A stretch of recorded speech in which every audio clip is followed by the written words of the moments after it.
अस्सलाम वालेकुम। आज का जो हमारा टॉपिक है वो हमारे पास क्या है, सोलर रेटिनोपैथी। हमारे पास सोलर रेटिनोपैथी क्या होती है, ये हमारे पास काज की होती है। ये हमारे पास काज होती है डायरेक्ट और इनडायरेक्ट जो है ना सन को देखने की वजह से, या जब हमारे पास सोलर एक्लिप्स होते हैं यानी कि जब हमारे पास सूरज ग्रहण लगता है उसकी वजह से हमें जो है ना सोलर रेटिनोपैथी हो सकती है।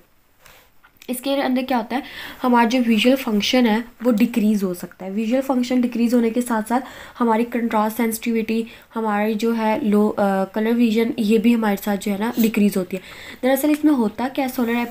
एक्लिप्स के साथ जब हम सोलर एक्लिप्स को डायरेक्ट अपनी आँख के साथ देखते हैं, या तो हम सूरज को भी डायरेक्ट अपनी आँख के साथ देखते हैं, जब बगैर किसी इक्विपमेंट के, बगैर किसी ग्लासेस के या बगैर किसी भी चीज़ के, तो हमारे पास क्या होता है कि जो हमारी रेटना के अंदर जो हमारे रेटना की लेयर है, जिसको हम आँख का पर्दा भी कहा जाता है, जिसको उसके ऊपर क्या होता है, हमारे पास रोड्स और कोन्स, दो तरह के जो है हमारे पास हमारे सेल्स होते हैं। अब रोड्स के साथ तो इतना इशू नहीं होता, जो हमारे पास कौन सेल्स होते हैं इसके अंदर क्या होता है कि हमारे जो कलर सेंसिटिविटी है और जो हमारी कंट्रास्ट सेंसिटिविटी है, यहाँ पे जो है वो डिफेक्ट हो जाती है, जिसकी वजह से जो है हमारे पास रेटिनोपैथी कॉज होती है।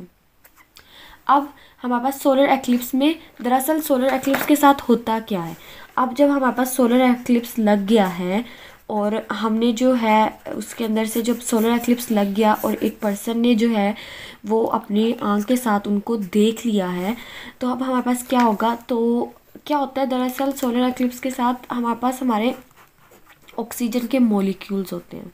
जो हमारा ऑक्सीजन का मॉलिक्यूल होता है ना, वो ब्रेक हो जाता है एटम्स के अंदर और एलिमेंट्स के अंदर। तो उसके अंदर क्या होता है, जब वो एटम्स के अंदर सेपरेटली जो है इनसेपरेट होता है, हमारे एटम्स जो हैं वो हमारे मॉलिक्यूल्स से जो है वो इनसेपरेट होते हैं, तो हमारे साथ क्या होता है, ये पास आउट, ये जो है ये पास्ड एटम्स जो हैं ये क्या करते हैं, ये जो है ना फ्री रेडिकल्स जो है, ये ऑक्सीजन के एटम्स जो हैं ये फ्री रेडिकल्स बन जाते हैं। क्या होता है हमारे साथ दरअसल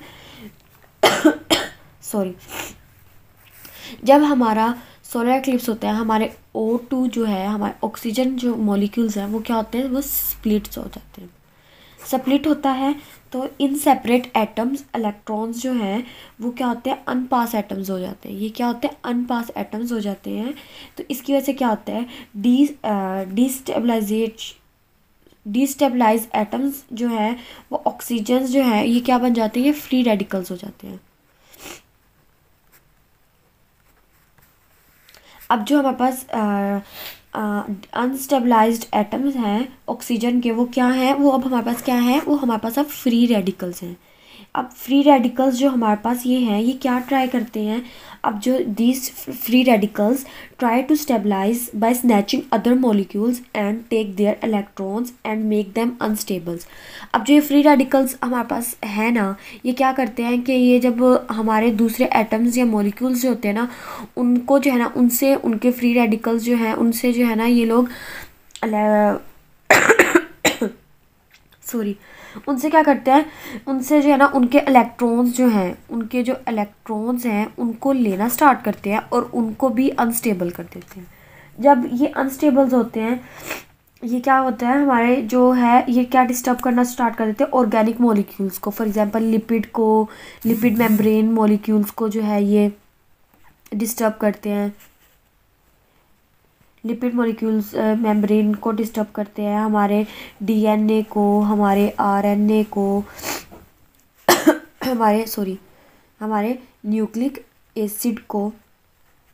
ये क्या करते हैं, मॉलिक्यूल्स जो है ये चेन जो है, ये मॉलिक्यूल्स की ये जो है ना, इनकी चेन जो है वो फ्री रेडिकल्स जो है ना उनको डिस्टर्ब करना स्टार्ट कर देती है। अब क्या होता है, इसकी वजह से क्या होना स्टार्ट हो जाता है, जो हमारे सेल मेम्ब्रेन है वो अपनी परमेबिलिटी जो है, अपनी सेल मेम्ब्रेन जो हमारी है वो अपनी परमेबिलिटी जो है ना उसको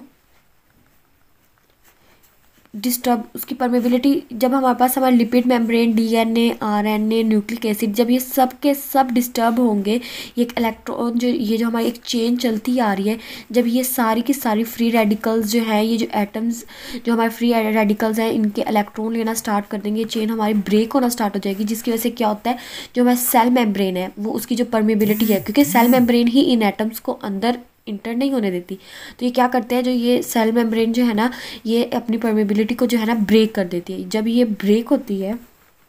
तो हमारे पास क्या होता है, जो सॉरी जो हमारे सेल मेम्ब्रेन जो है ना, उसकी जो परमेबिलिटी है वो ब्रेक हो गई है, और जो है हमारा सेल का फंक्शन जो है वो, हमारा सेल का पर फंक्शन जो है वो डिस्टर्ब हो गया है। तो दरअसल क्या होता है, जो ये सेल्स है ना, ये सेल्स हमारे पास क्या है, हमारे फोटो रिसेप्टर सेल्स हैं। फोटो रिसेप्टर सेल्स हैं, और हमारे पास हमारे रेटिनल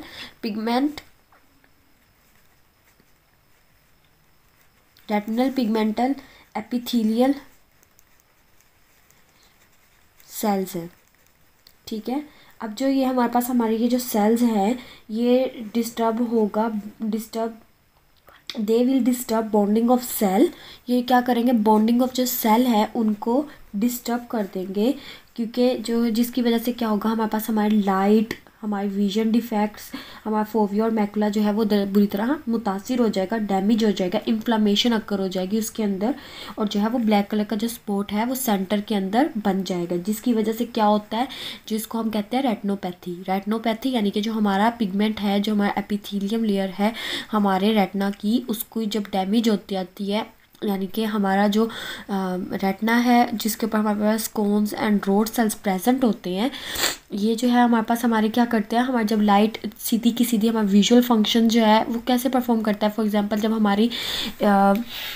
अब हमारा विजुअल फंक्शन कैसे परफॉर्म कर रहा है, ये हमारे पास हमारा जो है लेंस है, ये हमारे पास हमारा लेंस है, ये हमारे पास हमारा कॉर्निया है, और ये पीछे हमारे पास हमारी रेटिना की लेयर है। जब ये हमारे पास यहाँ पे रेटिना की लेयर है, रेटिना की लेयर के पास यहाँ पे हमारे पास मैकुला और फोवियल एक पॉइंट होता है, जो फॉर एग्जाम्पल जैसे ही लाइट इंटर करती है हमारे कॉर्निया पे, तो वहाँ से जो है हमारे लेंस से जब वो इंटर होकर हमारे फोविया और मैकुला के ऊपर जाके पड़ती है, तो यहाँ पे क्या होगा, हमारे पास जब हमारा सोलर रेटिनोपैथी फॉर एग्जांपल हम डायरेक्ट ही अपनी विजन के साथ अपनी जो है देख रहे हैं, वो जो लाइट की इतनी ज़्यादा वेव इंटेंसिटी हो जाती है, तब उसकी वजह से क्या होता है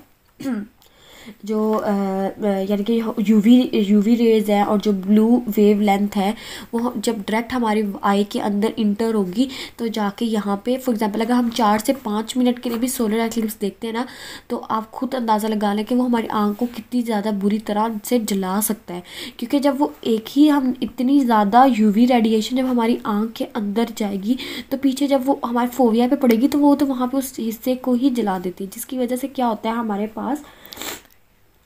क्या होता है, हमारे कॉर्निया सेंसिटिव हमारी जो कंट्रास्ट सेंसिटिविटी है वो डिक्रीज़ होना स्टार्ट हो जाती है, जो हमारी कलर विजन है वो भी डिक्रीज़ होती है। इसके अंदर जो पेशेंट है ना, ये माइल्ड एंड सुअर किस्म का जो है ना, माइल्ड से जब सुअर क्या होता है, जब ये माइल्ड जब पेशेंट हमारे पास अब इसमें क्या होगा कि जब एक हमारे पास सोलर रेटिनोपैथी पेशेंट को हो गई है, फॉर एग्जांपल उसने सोलर एक्लिप्स देख लिया है, उसने अपनी जो है आंखों के साथ 4 से 5 मिनट के लिए सूरज ग्रहण को देख लिया है, तो फिर जो है क्या होगा 3 से 4 घंटों के बाद ना माइल्ड से जब मॉडरेट उसको सिम्टम्स जो काज होंगे वो उसको क्या काज होंगे, वो कहेगा कि मुझे हेडेक है, मेरी आँखों के अंदर जो है ना वो जलन हो रही है, बर्निंग स्टार्ट है। कंट्रास्ट सेंसिटिविटी, वो कहेगा जो मेरी कंट्रास्ट सेंसिटिविटी है चीज़ों की, जो मैं चीज़ों को कंट्रास्ट में देख सकता था, जो ह्यू होते हैं उनके अंदर जो है वो डिफेक्ट काज हो रहा है, मुझे वो कम नज़र आ रहे हैं, और जो है कलर सेंसिटिविटी होगी ना पेशेंट की वो भी डिक्रीज़ हो जाती है। अब इसके अंदर जो है ना हमारे पास कोई अगर फॉर एग्जांपल पेशेंट को रेटिनोपैथी हो गई है, सोलर रेटिनोपैथी, अगर तो वो माइल्ड है, अगर वो माइल्ड है यानी कि मॉडरेट या स्वे किस्म की नहीं है, बिल्कुल थोड़ी सी है, तो टाइम के साथ साथ हील हो जाएगा वो पार्ट जो हमारा फोविया का या मैक्यूला का डैमेज हुआ है वो हील हो जाएगा। अब हमारे पास मेन पॉइंट क्या आता है, अगर तो अब हमने जो है, अब आप लोग कहेंगे कि हम कैसे सूरज ग्रहण को देखें, या कैसे जो है हम लोग अपने जो है सूरज को आम आँख से देखें या ना देखें जब हमारे पास सूरज ग्रहण होता है। तो हम क्या करते हैं कि या तो हम लाइव टेलीविज़न पे जो है लाइव टेलीविज़न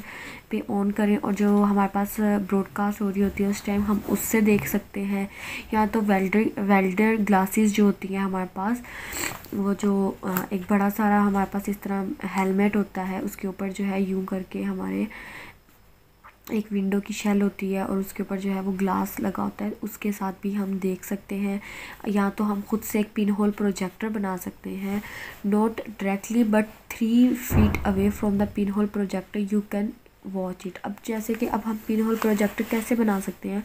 फॉर एग्जांपल अभी एक हम डब्बा लेंगे ना कार्टन, उसके अंदर क्या करेंगे हम लोग, एक यहाँ पे एक छोटा सा सुराख कर देंगे। जब यहाँ पे हम एक छोटा सा सुराख करेंगे ना, इस सुराख को जो है ना हम सोलर एक्लिप्स, फॉर एग्जांपल यहाँ पे हमारे पास सोलर एक्लिप्स लगा हुआ है, अब हम इस सुराख को थोड़ा सा ऊंचा करेंगे, यहाँ से हम अपना सर डालेंगे, ठीक है। जब हम यहाँ से अपना सर डालेंगे और यहाँ से जो पिन होल है, तो यहाँ से हमारा सोलर जो हम यहाँ पे एक पेपर पेस्ट कर देंगे जो कि हमें मिरर इफ़ेक्ट देगा। जब यहाँ से हमारी वेज हैं वो अंदर आएंगी, रेज जो हमारी सन से आ रही हैं वो पिन होल से अंदर आएंगी और वो सीधी की सीधी इस पे जाकर सूरज पे, जो हमने पेपर पे इस पे रिफ्लेक्ट होकर बैठ जाएंगी। हम लोग इसको इस तरह से देख सकते हैं पिन होल प्रोजेक्टर बनाकर। और हम लोग जो है ना, जिनके साथ हम अपना सोलर एक्लिप्स नहीं देख सकते वो है कैमरे के साथ, टेलीस्कोप के साथ, जो हमारे पास बाइनोकुलर्स होते हैं उनके साथ हम जो है अपना सोलर एक्लिप्स नहीं देख सकते। और जो है ना सोलर एक्लिप्स जो देखते हैं, फॉर एग्जांपल अगर किसी पेशेंट को जो है ना वो मायोप है, कोई या मायोपिया है, हाइपरोपिया है या कुछ भी है, उसने ग्लासेस लगाई हुई हैं, तो उनके लिए यानी कि इतना वो नहीं होता, क्योंकि उन्होंने एक सेफ्टी इक्विपमेंट उनके फेस के आगे होती ही है, ग्लासेस की शेप में हो या कुछ भी। एक आम आँख से देखना सोलर एक्लिप्स को, और कुछ आगे फॉर एग्जांपल कोई शीशा या कोई भी रिफ्रैक्टिव एरर है, उसके आपने ग्लासेस लगाए कुछ भी है,